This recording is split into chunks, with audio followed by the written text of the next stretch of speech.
Hello, welcome to the Hoop Collective Podcast. We talk about the NBA, which we're doing on Thursday evening. Joining me from New York City was at the Philadelphia 76ers 106-103 victory over the Boston Celtics on Wednesday night. One of the key early season games in the Eastern Conference is Mr. Eastern Conference, Tim Bontemps. I feel like that game on Wednesday night was full of chaos energy all the way through from start to finish. And just in the preamble to this pod, I think we got a lot of chaos energy for this pod. So I think it's going to be pretty good. Speaking of Mr. Chaos Energy from Dallas, Texas, where he oversaw the Mavericks finally losing a game on Wednesday night to the Toronto Raptors. Was he in charge? He oversaw it. He was there watching it in front of him. He oversaw it. It happened in front of him. So their second loss of the season. Or watched, maybe. Yeah. Their first loss in a while. I think I sort of stumbled through that. And I know you're getting ready to see those red hot LA Clippers on Friday night. Ben MacMahon. Howdy, partners. Hey, do want to give a shout out to the Hartwick Hawks, the D3 program up in Bontemps country, Oneonta, New York. You know, boys, on the podcast this summer, I sent out a request for free gear. The Hawks replied, sent me a nice, comfy, this good material T-shirt. Season got off to a tough start the other night, but I've got faith in Terrell Cumberbatch and the boys. I cannot believe you are soliciting materials like this, and the people are sending it. DMs are open, only for free gear.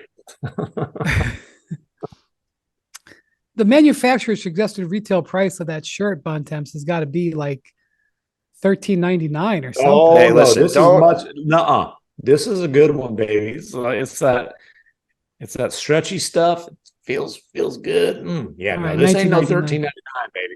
No need for any shots at Hartwick College. We appreciate them being fans of the pod.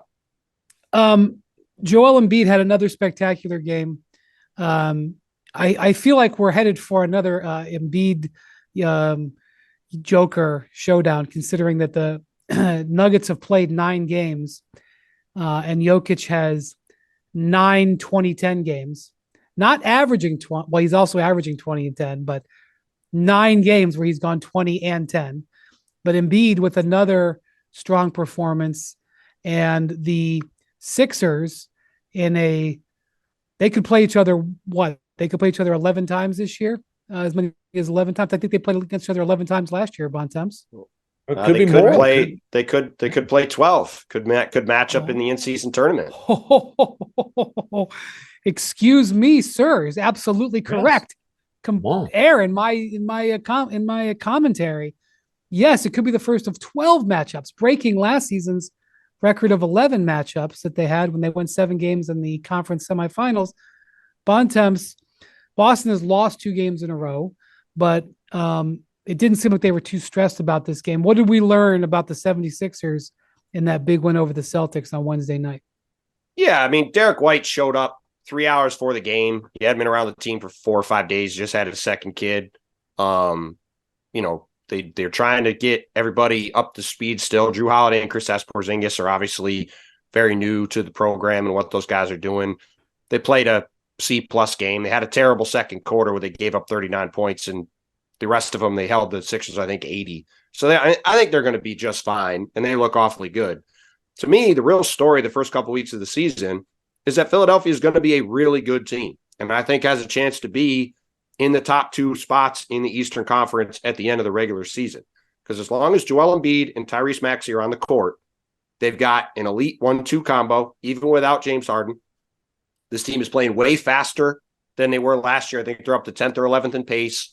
They've got 9 or 10 guys that they're playing off the bench now.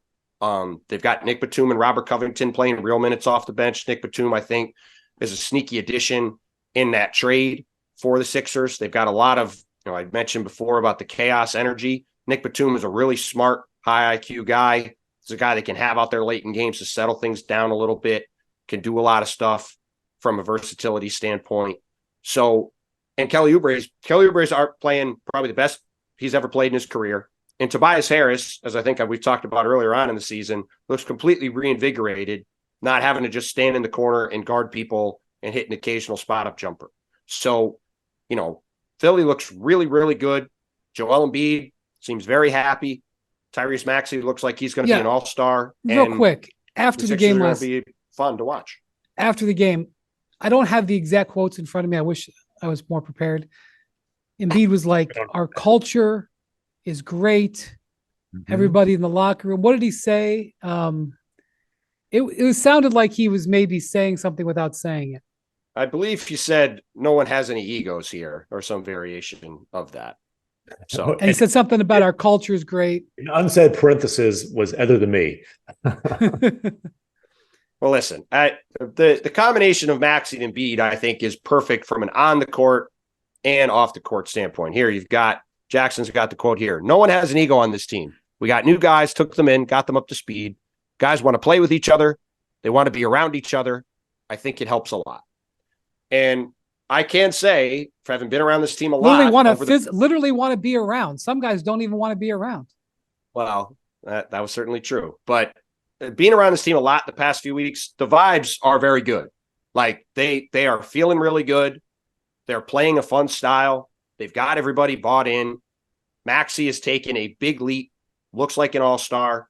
And I think both, like, obviously on the court, the pick and roll with him and Joel Embiid has been really, really good. But off the court, I also think they are a perfect match because Joel, he is a dominant player, and he's also not a guy that's necessarily going to be a rah-rah, have the guys follow behind me kind of guy. Whereas Tyrese is a magnetic personality. He's the center of attention, not in a negative way, but it's just sort of how he is. Everybody sort of gravitates towards him. And he's also going to always be deferential to the big fella. And it's always going to be the big fella's team. And it's really, the mix of that, I think, is really good. And, like, obviously this team's ceiling isn't that high in terms of, like, true championship equity. They need to add a piece or two to really be, I think, up there with teams like Denver and Boston at the end of the day. But this team's going to win a ton of regular season games. And as long as those two guys are out there, they're going to be a really, really tough team to play on a nightly basis. Listen, Maxey's a Texas guy. You know, Texas folks we're known for our magnetic personalities. And so that's no surprise. He is one of the best stories of the early part of the season because obviously there's all this drama, all this dysfunction about who wanted to get the hell out of there. Harden accomplished his goal. But Maxey was just, you know, taking care of his business, lighting everybody who he saw, lighting them up. You know, last night, I don't know, was that his toughest performance? Like the most he struggled this season, Bontemps? It might have been, but then, you know, fourth quarter, like confidence isn't shaking. Like he, you know, that was his best quarter of the game. You know, he got it rolling there. And you say you think he's going to be an all-star, especially with some of these, I guess all NBA's positionless now, right? So I guess the guard's missing time maybe doesn't matter as much as it would. But I wonder if Maxey keeps this up, could he sneak onto an all-NBA team? And then, the price just went up if he did after you decided not to extend him before the season. But that's a down the road thing. You talked about you think they're going to be a piece away. Well, the whole point of getting what you got for Harden was to give you pieces to go get another piece, to give you, trade assets. And so Daryl Morey wiggled out of that one. But there's still, I don't know if pressure is the right word, but, there's still work to do. Yeah, there's definitely work to do. And here's a note from our guy Stats Williams. Embiid and Maxey are the second pair of teammates to start a season averaging 25 points, 5 rebounds, and 5 assists through 7 games. I know it's 7 games, but we're in November. So 25, 5, and 5. The other teammate pair that averaged that through the first 7 games of the season, Steph Curry and Kevin Durant. I was going to guess Steph and KD. That's you didn't know? Yeah. Okay. Yeah. No, I didn't. But that's okay. Those are high numbers across the board. Not many people are going to do that.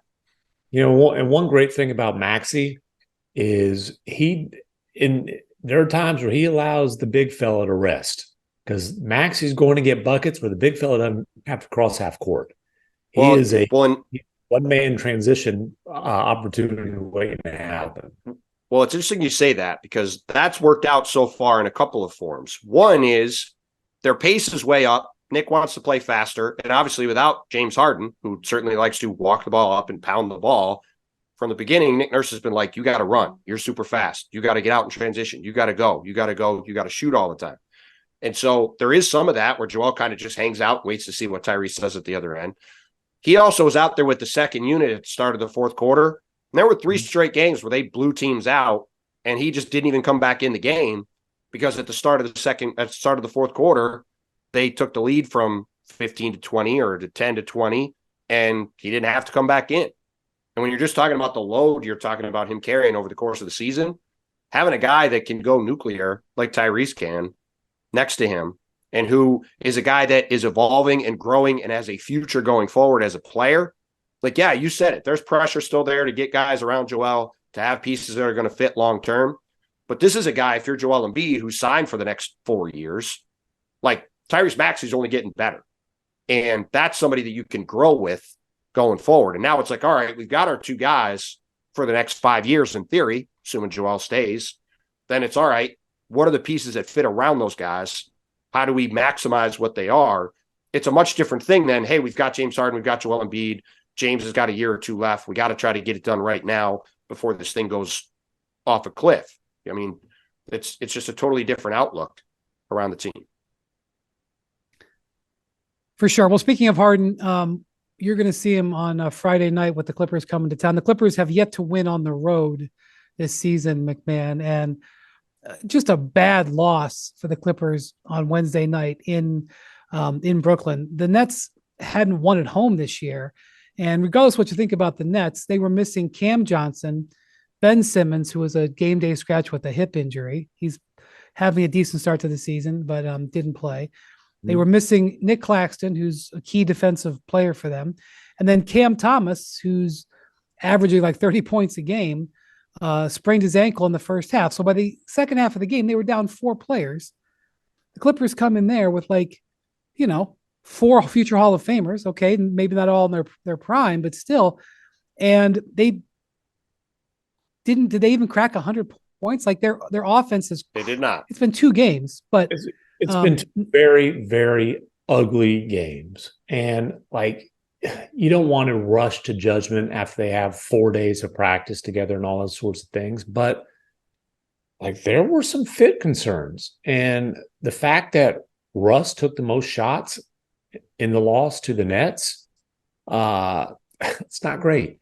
I think there's some people in Houston who lived through the second edition of the Russ Harden partnership that are wondering why they were so eager to have a third, because after the end of that season, they both couldn't wait to get the hell out of town. Got to let it breathe a little bit. And we're not talking even a matter of weeks, but probably gonna have to give it a couple months. Probably gonna have to be patient and wait until at least after Christmas before you have too strong of an opinion. But I'll say this, one thing is James Harden has to be willing to take catch and shoot threes. James Harden has to be willing to do something productive when he's off the ball, which has always been an issue.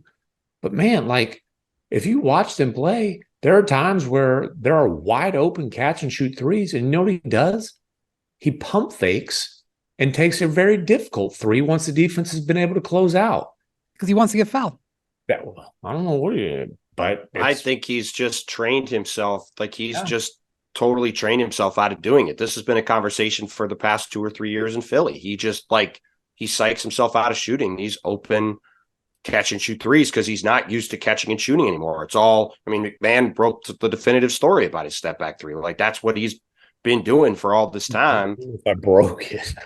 I said you wrote. I said you wrote it. It sounded like broke to me. No. Well, I said news. This guy's taking 14 step back threes a game. I don't know. If it sounded like broke, I said wrote the definitive story about it. That's Jackson heard it the same way. For everybody listening, I said wrote a couple times. I'm still getting over a cold, but yeah, that's been a huge problem. And just real quick, 2 stats from these first 2 games: their starting lineup with Westbrook in it, in 30 minutes over 2 games has been outscored by 22 points per 100 possessions at an 85 offensive rating. And if you say, well, if it's Ivica Zubac's fault, you say, what about when just the 4 guys are out there in 43 minutes over 2 games, they're getting outscored by 11 points per 100 possessions. Now it's only 2 games. We'll see what happens. But all the issues we talked about last week are, earlier this week about this having Russell Westbrook in the starting lineup and what that would look like. Early returns are not promising. Put it that way. Harden, he's got a 6th Man of the Year award. Maybe it's time to go back to that. That's when things work best with him and Russ. Not holding my breath for it. I'll say this: if they're going to get the offense rolling, their visit to Dallas would be a pretty good opportunity for that. The Mighty Mavs have allowed 72 points in the paint in 2 of their last 3 games. There are some turnstiles on the perimeter of that Dallas defense, is all I'm going to say. Well, hasn't Paul George had some great games in his career in Dallas? Or am I just... I'm sure he has. Kawhi Leonard totally has, including a game 6 that would have been elimination. It's one of the great playoff performances, non-finals I've seen. That was tremendous. All right, well, it is early on the Clippers. We'll just see. I just know that before the trade, and it was 5 games, but before the trade, the lineup of Paul George, Kawhi Leonard, and Russell Westbrook were the most productive, efficiency-wise, 3-man unit in the league, and the second most productive unit. I had somebody from Stats and Info tell me this today. The second most productive unit was Paul George, Kawhi Leonard, and Ivica Zubac. The Clippers were having some success offensively, and it's taking a step back. We'll see. Let's not freak out. They get to come home and play games here pretty soon. A team that's been home for a while and has done very well. It's always a team that Bontemps and I get nervous when we talk about because they tend to trick us. We both had egg on our face. The Minnesota Timberwolves are off to just a tremendous start to the season, 5-0 at home. Among those 5 wins, a win over the Nuggets, the only loss the Nuggets have had, and they gave the Celtics their first loss. Was it earlier this week or over the weekend? Monday. Monday in overtime. Yeah. And they are the number 1 defensive team in the league to this point. We are seeing tremendous play from... Yeah. Gobert had, what do you have, 17 and 21 in their win on Wednesday night. Cat actually made some shots. Cat's been struggling to shoot the ball, which we all know that's one thing he can do. Made some, had a good shooting night the other night against New Orleans. The Anthony Edwards has been playing terrifically. Mike Conley, how about this stat? Now, Conley's, he's their starting point guard. Anthony Edwards handles the ball quite a bit.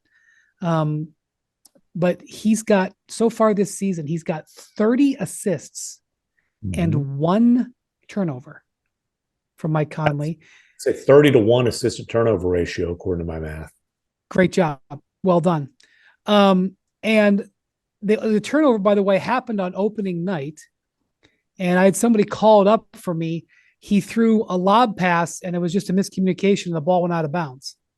I mean, he got credit with the turnover, but he didn't throw it. It was just a miscommunication. May not even have been a bad pass, but anyway, that was against the Raptors on opening night. They've won 4 in a row. 3 of those have come by 20 points. It's the first time in Minnesota history they've won 3 of their first 7 games by more than 20. They crushed the Pelicans, who were banged up injury-wise this other night. But they had a 24 points. They outscored by 24 points in the second quarter of that game. Anthony Edwards has 195 points so far in the season. It's the most through the players first 7 games in the history of the Wolves franchise. Not that it's that decorated, but still. Guys, Timberwolves, pretty Yeah. impressive. But yeah, time to pay attention to the Timberwolves. And listen, I'm not sitting here and declaring them contenders, but I'm saying there are some things in place to where it wouldn't be a shock if they emerged as that.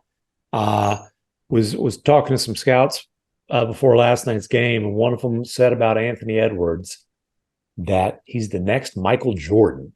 I said, well, that's Okay. a bit.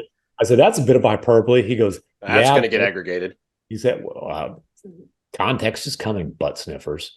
I said, yeah, but it ain't too far. Or the guy said, yeah, but it ain't too far off. And his point is, there aren't very many guys who are that elite offensively. This kind of score, a guy he's got, what's he averaging now? 28, 29 points per game. He's got that kind of potential, who are also dominant defenders.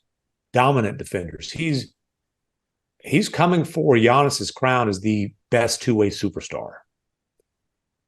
When you talk about a guy who can light it up like he does offensively, and then it's overtime, game on the line, take the challenge and make Jason Tatum, just lock up Jason Tatum the way he does. We've talked about this. They've got 3 absolute top-tier studs on defense. Jaden McDaniels is awesome defensively and one of the best young 3-and-D guys in the game. Very quietly shot almost 40% from 3 last year, shooting like 44 and change right now. Hit some huge ones against the Celtics. Gobert, I can tell you, has a huge chip on his shoulder in a good way right now. Last year was tough on him and a lot of scrutiny because of what they gave up to get him. Gobert is determined to prove that he continues to be the best defensive player in the world. That's his mind frame. And then Anthony Edwards, you guys talked about this all summer with him and Team USA. You talk about a guy who, a rocket on the rise, and a guy who, like, it's early for all NBA discussion, all that kind of stuff, but like, he's playing at a first team all NBA level right now. And the LeBron on off stats that we've talked about, they are just as shocking with Anthony Edwards. I don't have him right in front of me, but like the net rating swing for him is like 39 points.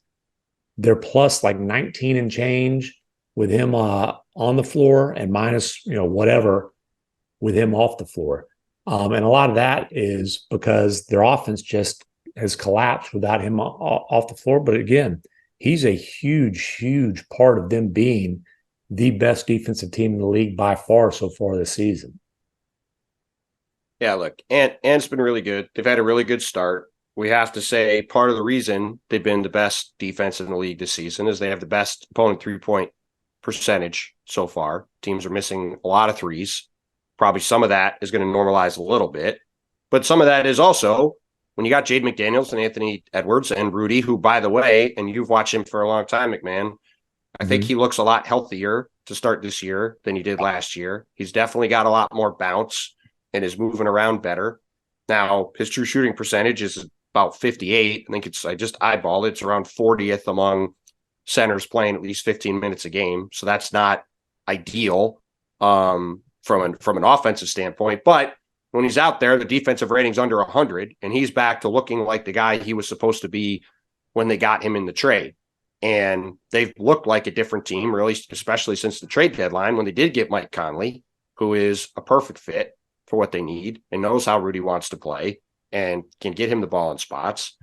And the real question going forward, like we talked about a bunch, is just what's going to happen with Karl Towns. And can they find a way to get him going in the way he's capable of offensively, despite his flaws, at the other end of the court? Because if you have him going with Anthony plus the defense, then you're talking about a team that you can make an argument is a top 4 team in the West and is one that has given Denver some problems. And obviously is so far the only team that's beaten Denver and Boston this year, which is a nice feather to have in their cap. So certainly for a Wolves team that has very little in the way of history to hang its hat on from an excitement standpoint, totally understand why people are excited, but still a lot of questions left to be answered there as this thing plays out, both from in the short term, what do you do with Carl? And in the long term, how are they going to pay for this team? Which, Okay. I know Wolves fans don't want to hear about, but is something that's hanging over this whole thing. Related questions, by the way. What's yes, that? also true. Related questions, he said. Yeah. Okay. So, all right. I want the Wolves fans to enjoy what's going on. I don't want to focus. I don't want them to be focused on like other stuff. And so that's for us to do, which is what we're doing. That's for us to do. So like, I'm not, we are big believers in Anthony Edwards on this podcast. I got to know him this summer. I mean, I can go on with platitudes for a while here. We're not trying to be Debbie Downers here. Okay. But I do think if you're going to have a discussion about the Wolves, you do have to have a discussion about their finances, because when you talk to teams in the league, this is what they bring up. They say, boy, Minnesota looks really good, but how are they going to keep this team together? So they signed Jaden McDaniels to a contract extension that's going to start next year. That contract extension is $131 million. And that left an interesting situation. 5 years.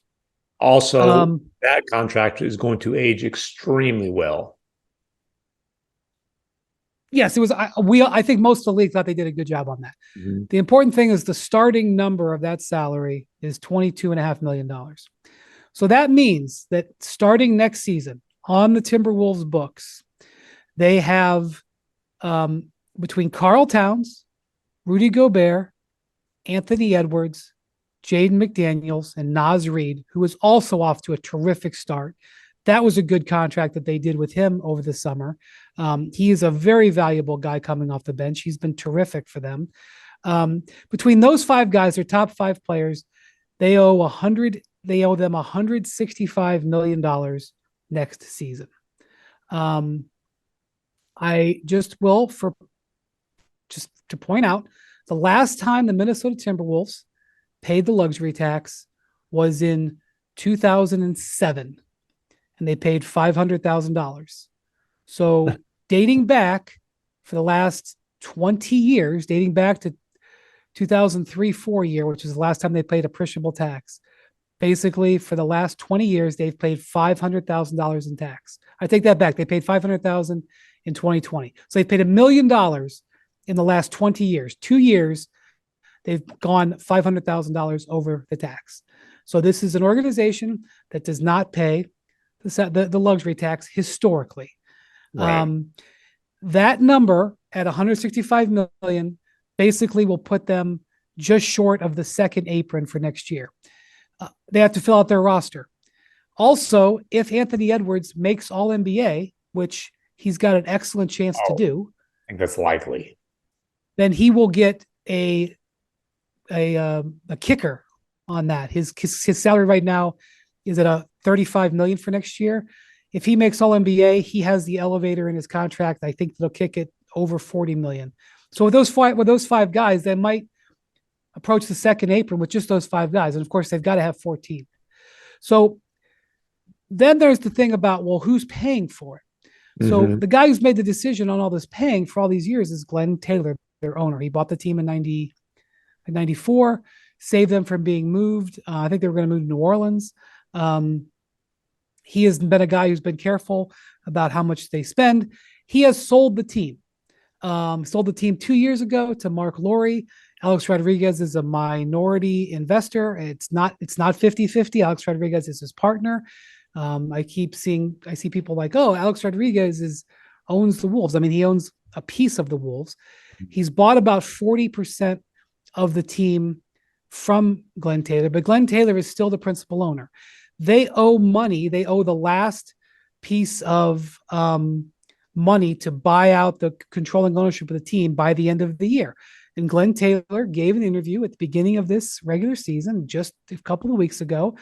And he said, I think that they're going to have to push back the deadline. In other words, he doesn't think they're going to have the money. He thinks that they're going to have to trigger some sort of clause in the contract where they get like 45 or extra days.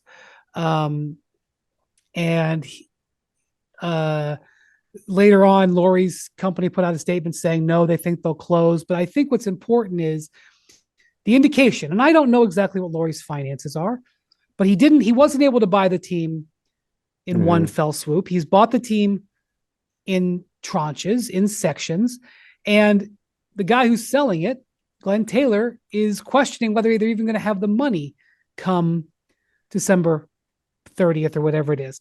But let's not pay attention. Let's not focus. Let's say he does have the money. The point is, I don't think Mark Laurie is the type of owner who is going to be paying the second apron for year after year after year. Okay. And so, and by the way, we haven't even named the word Mike Conley. Mike Conley, who's been a big part of their improving offensively since they traded for him. They traded D'Angelo Russell for him in that deal that they did last summer. That is even accounted for as I go over their roster. So I just think the question teams have in the league is, as good as this team is, can they keep this team together?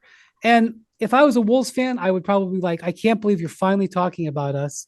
and you're talking about how we might have to slice off apart.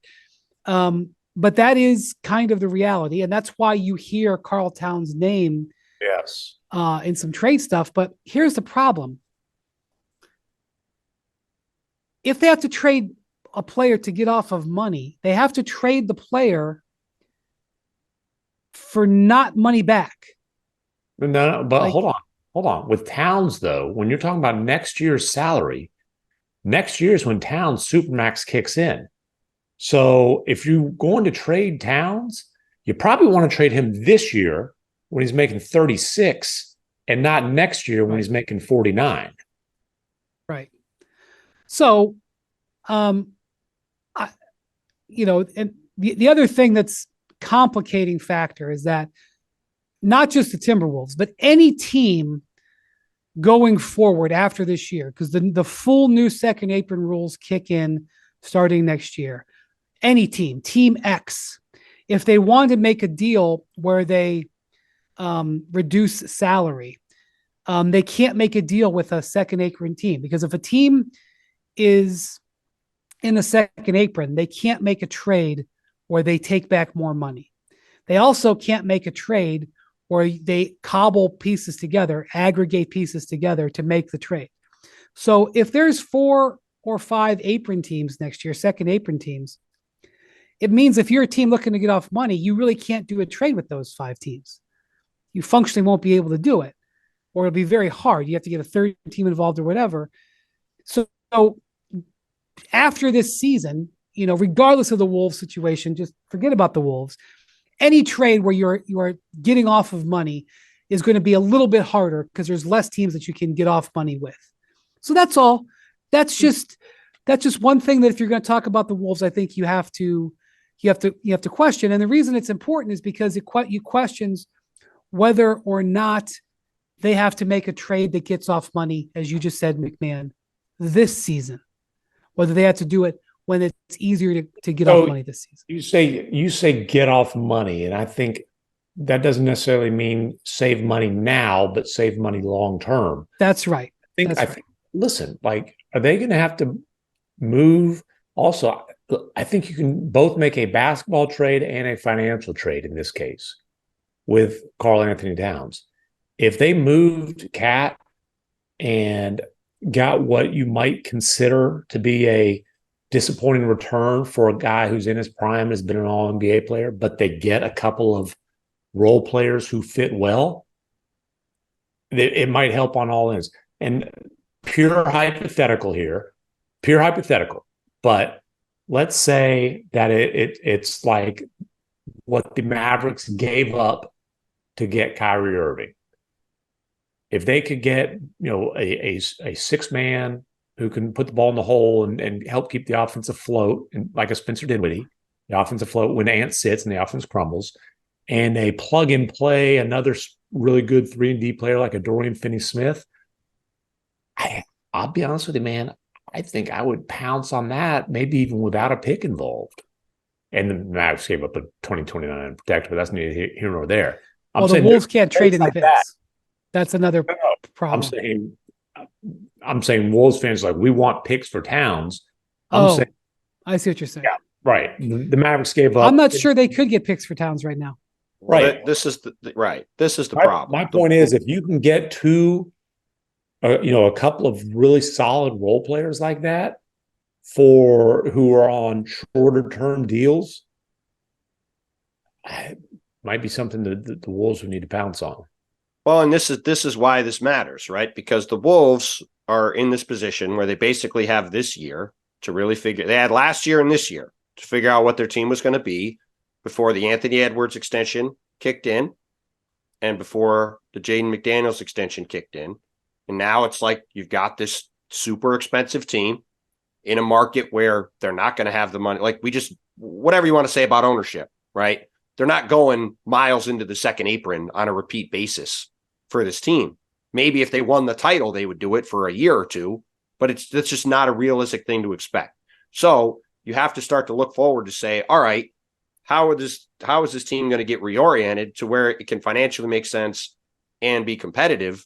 And that's where you go to spending $90 or $100 million on a pair of centers in Rudy Gobert and Karl Towns. And I think it might end up being an open question as to which one of them, to Brian's point, has more trade value, because you might say Karl is a more talented player with a higher upside and he's younger, but Rudy Gobert's contract's a lot shorter. And when you're talking about taking on $200 million right now, I just don't know how many teams are going to be signing up to say, yep, sign me up for that. Like you said, MacMahon, especially if you're trying to get some real return for it. You might have to accept a lot less than you would expect. I think the other part of that conversation has to be, what's the best way to position the Wolves to contend very, very soon and, for the next few years. And being the number one defense in the league is a pretty good place to start. And so, when you talk about, it's all about how things fit around Anthony Edwards. The good news in this is, one, the Wolves are pretty damn good right now. Anthony Edwards is 22 and blossoming into a superstar very, very obviously. Jaden McDaniels is 23 and one of the elite complementary players in the league. They're going to have those two guys for the foreseeable future. And then it's just about, how things fit around those guys. But the problem is they don't have a lot of flexibility, and they may not be able to make the choice to what's best to fit around those guys long-term, because they may have to make whatever the trade they can make from a financial standpoint to get them out of the situation that they're in, which might not be the most advantageous trade from that point. And that's why when they made that trade, I thought it was going to go better than it did last year. Certainly, I was incorrect about that. But you had to look at it sort of like what Boston did with Drew Holiday. We've talked about that before. They've got this 2-year window. They've got this year and next year. And then the Jason Tatum and Jaylen Brown extensions are on the books. And then you got to start making decisions on what is this team going to look like at that point. You had Minnesota had last year and this year. Last year certainly was a disappointment from that standpoint. Let's say they make it to the second round this year. They win a series in the playoffs for the second time in the history of the franchise. That would be amazing for them. That would be an amazing thing. It would be great for Ant and those guys playing together. That would be an amazing accomplishment. It would be great. And then they'd be staring at this financial waterfall that they're about to go over, and they would have to figure something out. And it's just, they've put themselves in a very difficult spot where, to your point, MacMahon, the question is going to be, how do you make this team as good as possible as Anthony Edwards is going into his prime? It's going to be a really tricky road to do that because of the financial straitjacket they're in now. The urine-soaked wet blanket with an assist from Wendy today. Listen, just saying. I hate doing it, but it's not responsible to just have a discussion about this team without talking about it. I leave responsibility to you guys. Yes, you do. Yes, you do. That's one of the things that you've excelled at over the course of your career. Well, they did have a great win over the Nuggets. They kind of slapped the Nuggets, if I'm not mistaken. And when you look at teams in the West, I think the Nuggets are by far the best team in the West. I think the Nuggets are by far the best team in the league. If you look at teams in the West, I think there's two teams that have a chance to give the Nuggets trouble.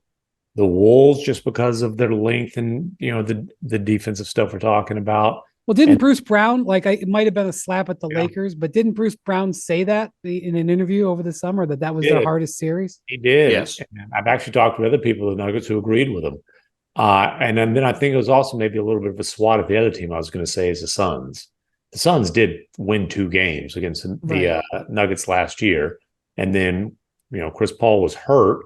So essentially swapped out nothing for the last half of that series for Bradley Beal, which I'll say it for you, Bontemps. We'll see if he's healthy come playoff time too. But the Suns obviously have the firepower to where if 2 or 3 of those guys are hot, they've got a chance to give anybody some major problems. Well, speaking of the Nuggets, they had a setback with Jamal Murray injuring his hamstring. It's going to keep him out, at least 3 or so weeks. Interesting. It's really early, but I wonder how that affects his, all-star chances. Because that's one of the things. Doesn't help. Yeah. They, of course, look terrific. They got 5 guys averaging in double figures. Jokic is the last couple games since Murray went down.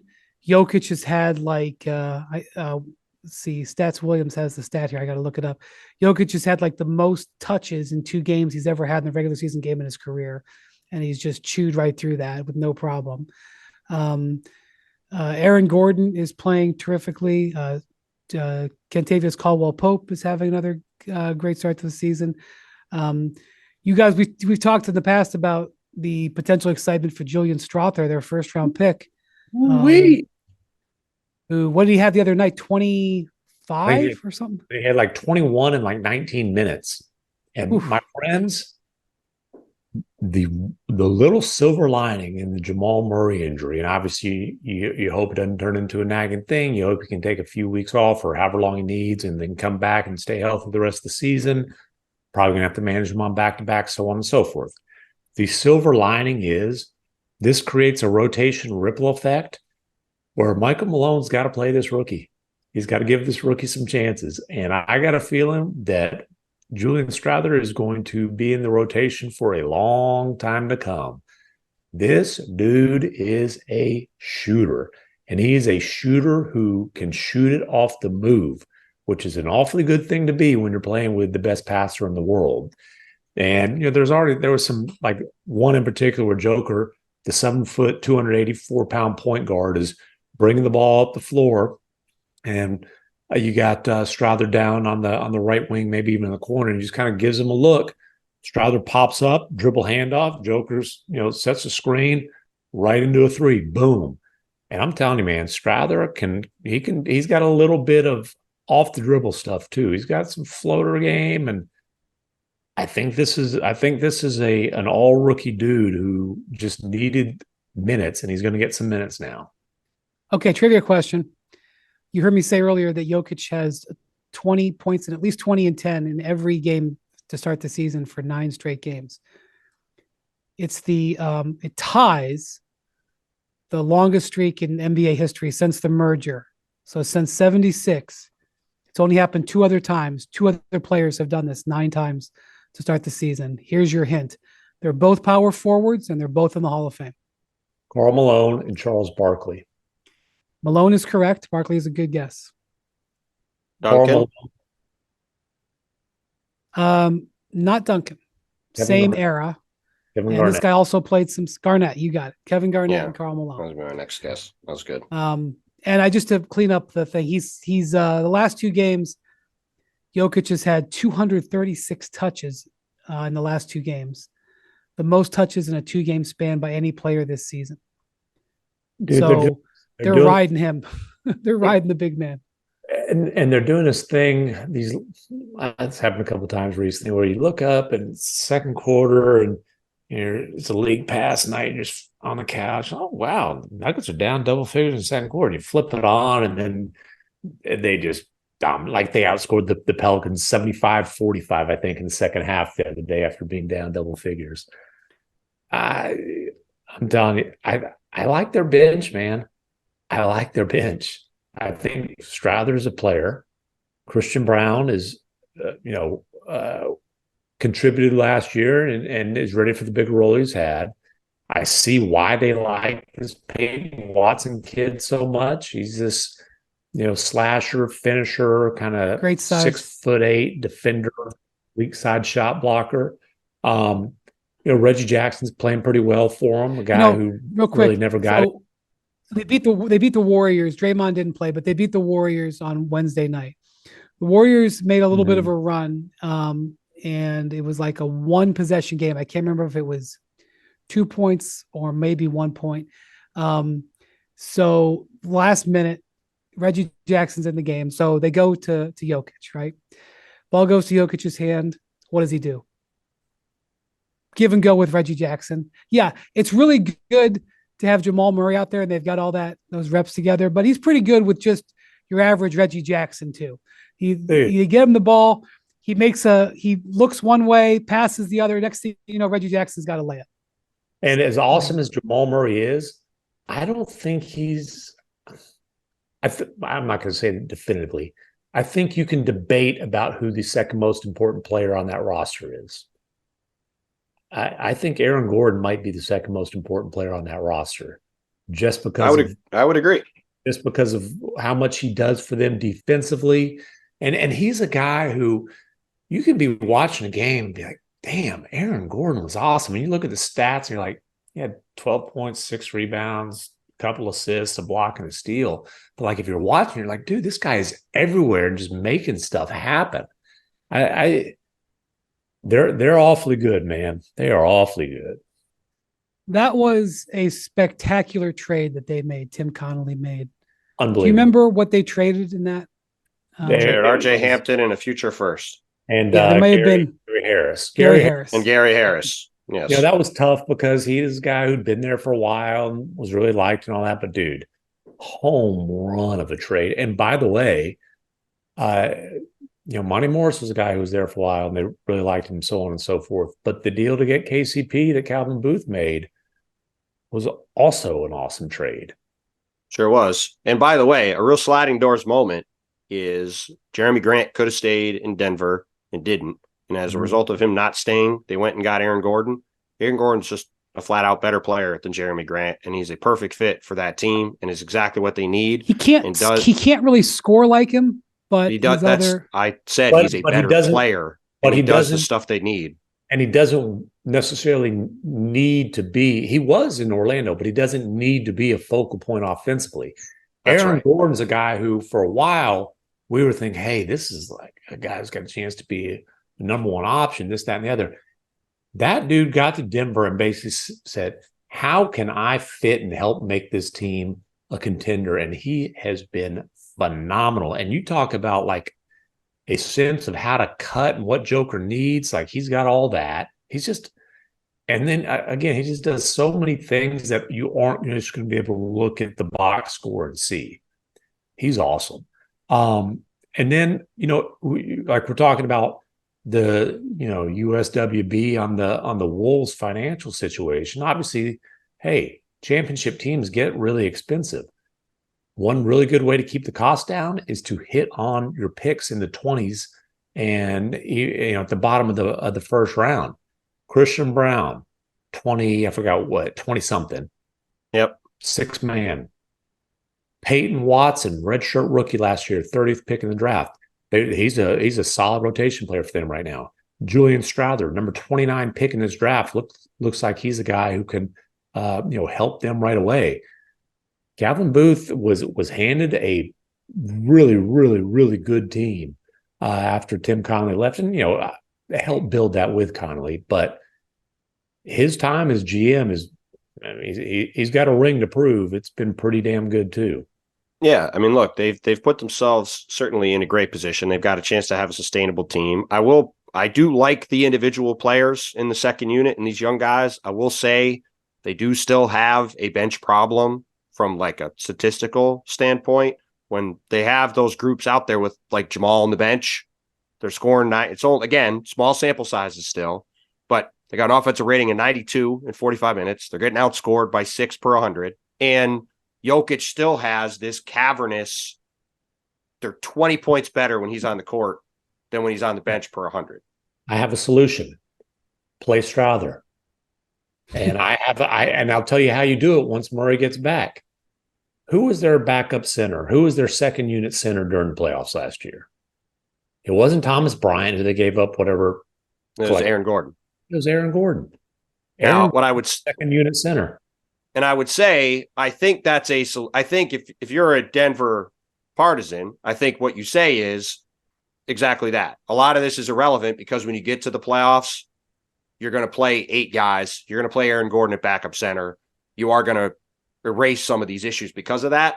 But I also don't think you want to be doing Aaron Gordon at center over 82 games either when you don't have to. But, the fact that they're again getting outscored by 20 points and Jokic is on the court compared to when he's on the bench, Jokic is unbelievable. It is also a bit of a sign that the bench group, because Michael Malone's always done the starters and then Jamal on the bench. And the Jamal on the bench thing still is a little bit of an issue. But all those guys individually, I like them all for all the reasons you said. Like, they're interesting young players that have room to grow. And you look at where this team is headed, and certainly they've got a chance to have a real runway as a contending team, in part because of the moves they made and the chance they have to really be sustainable. All right. Well, before we go, we were hard on the Rockets quite a bit the last couple of years. I think we should acknowledge that the Rockets were one of the hottest teams in the league. Mm-hmm. After wiping the floor with the Lakers on Wednesday night, they have won 4 games in a row. They have held 3 consecutive opponents to under 100 points, which is the first time that's happened in 4 years, since March of 19. The free agent signings that Rafael Stone brought in, particularly Dillon Brooks and Fred VanVleet, are both being productive, although VanVleet's not shooting the ball well. I don't know. Dillon shooting 53% from 3 is making up for that. So, that's balancing out across the board. Here's what I say about Dillon Brooks. Dillon Brooks is shooting 57% from the floor. He is a 41% career shooter. Last year, he had his worst shooting season of his career, shot under 40%. He's a career 34% three-point shooter. Last year, actually over the last 2 years, he shot about 31%. He's red hot shooting the ball. Taking fewer shots than last year. I don't have his shot quality in front of me, but I assume the fact that he's taking 4 fewer shots a game and shooting at a higher percentage might indicate that, at least in the short term here, he might be taking some better shots. Real quick on that, Brian. When Ime Udoka was in Boston, we talked a lot about how he came in and his thing was, he was going to hold guys accountable for what they were going to do, right? And he was publicly on guys pretty hard. But as that year went along, that turned out to be the case. And most of the time when we've talked about Dillon Brooks the last couple of years, he's basically been unchecked to do whatever he wanted to do in these games in Memphis, and as a result would take insane shots. Well, and then so if he takes some of the insane shots away, it does look potentially better. And last year, when they did say, hey, you're the 4th or 5th option offensively, we want you taking fewer shots, he was not happy about that. He made it clear at exit interviews. He grumbled about that. It's easier to accept that when it's a new franchise with a big ass contract. Yeah, it's easier to take fewer shots when you've got $85 million on your deal. And it's a new voice. But listen, you're talking about his shooting percentage for the Memphis Grizzlies. How about Canada? Huh? This dude, all he's done since the World Cup is light it up, baby. He buried a stake in the American heart from 3-pointers in that game. One of the best shooting performances. The whole tournament, he lit it up for Canada. Yeah. Not the whole tournament, but yes, he had several very good games. His shooting numbers in that tournament were phenomenal. They were similar. His shooting numbers in the bronze medal game were lifetime. They were a career. And his, obviously he went too far with the bear poking and some. Did you see his staring last night? I don't know if he does this staring. He does this. Yes. On NBA Today we had the clock out. At one point he stared at LeBron for 17 straight seconds, standing a few feet from him. And then in he pregame, stares, he whispers, utters, he does all these things. Well, he's shooting it real well. Fellas, they're starting 120 minutes, so obviously small sample size. We'll keep saying that. Net rating plus 20.9. 99.6 defensive rating. This team had no veteran leadership for the last few years. And that was, phase one, total rebuild, whatever. Fred VanVleet is, he's calm, but he's intense. He's like the constant communicator. And then, Dylan Brooks, like if you're around Dylan Brooks, you're going to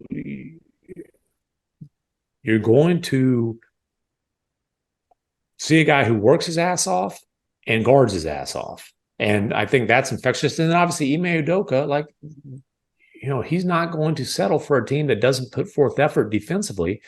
And this is like guys like Alperen Sengun and Jalen Green, they need that. They need that, that kind of push. And those are two extremely talented young offensive players. And then Jabari Smith Jr., he's down to play some defense. So their starting five has been really impressive. The one bummer sorry, go ahead. Yeah, go ahead. No, go ahead. I was going to say the one bummer in the Rockets season, because we talked about like VanVleet and Brooks, that's floor raisers. They hope to be kind of toughness, culture setter type of guys. But the ceiling for this team, more so long term, but even now, is about the development of their young potential stars. And you're talking about Jalen Green, Alperen Sengun, Jabari Smith Jr., and then Amin Thompson, fourth overall pick. Unfortunately, we're probably not going to see Amin Thompson for weeks because he had a grade 2 ankle sprain. So that's the one bummer has been Thompson, who they've been very happy with suffering an ankle sprain. Let's talk real quick about Alperen Sengun, who is who would you compare him to? It's a disservice to him to compare him to Joker. That's not Sabonis. Sabonis is the comparison. Sabonis is the guy. Does not rebound like Sabonis, but he's that kind of passer. He's a little more naturally gifted offensively and not as he can handle the ball more than Sabonis, right? Sabonis isn't bringing the ball up the court. There's that point center type of stuff. He's got that kind of ability. He's got that kind of, touch in the lane. Obviously he's not a lob threat type of guy, and then, he's a guy who basically, like, you got to stay on him defensively, but talked to somebody today and they said, hey, he's listening, he's trying, he's putting forth effort. He's never going to be, look, they've tried to get Brook Lopez. They thought they had Brook Lopez. They tried to get that defensive anchor. He's not that guy, but man, offensively, he's got a chance to be a top 5 type of center offensively. Averages 18 points, 8 rebounds, 7 assists, shoots almost 60% from the field. Tremendous efficiency offensively. And he's just a puppy. Yeah, and look, we should also say they just played the Kings without De'Aaron Fox a couple times on the road home, smacked them, but did smack them to their credit. Obviously played the Lakers without Anthony Davis and a few other guys, smacked them again to their credit, took care of business at home against an injured team. But over the next few weeks, pretty interesting slate of games. They play the Pelicans Friday night. Pelicans have a bunch of injuries, but then they play Denver, the Clippers, the Lakers again, the Warriors. They got Memphis. Then they've got Denver, Dallas, Denver again, and then the Lakers on December 2nd. Well, so by December 2nd, we're talking about a month from now, like the end of that run, if these guys can somewhat keep their heads above water in there and not just get drilled, like that's going to be one of the tougher stretches of their schedule. If they make it through that, okay, then maybe you can say, all right, maybe this team can push a little bit higher and maybe be in the mix like Utah was last year, where you're talking around the All-Star break. Is this a team that's got a chance to maybe push forward for a play-in spot? But either way, like you said, MacMahon, it's all about those young guys getting reps, and hopefully we see Amin Thompson back out there soon again also. And phase 2, as Tillman Fertitta declared this, was about you're being competitive on a night in night out basis. Mm-hmm. You're in the mix for like a play-in spot, which honestly, coming into the season, I didn't think was realistic. But we'll see. It's about creating a culture that these young guys can grow in while competing. And I would say that this has been a very, very encouraging start as far as those things go. And look, no one in Houston's ever going to say this out loud. It's also about not sending a freaking single-digit lottery pick to Oklahoma City for the first pick you owe from the Russ deal, right? That's a top 4 protected pick. You don't want it to be 5th, 6th, 7th, 8th. You don't want to pay that type of price for a trade that was a total disaster. And they didn't. What did they end up with? What was the pick number? They got the second pick, right? That was Jalen Green. That was Jalen. That was one where that was a top 4 protected swap. They still owe 2 top 4. They owe top 4 protected picks, 24 and 26, and I believe it's a top 10 protected swap. And, but it also helped that they were able to make that selection too. Oh yeah, instead of, I forgot what it would have been. It would have been, because the swaps of the Thunder, it's like it's like the worst of 1,004 picks that they have in each draft. It's never as simple as looking at Oklahoma City's pick and yours. Thank you for listening to the Hoop Collective podcast. Thank you to Jackson, our producer. Thank you to Bontemps. Thank you to MacMahon. We'll talk to you next week. Adios, amigos.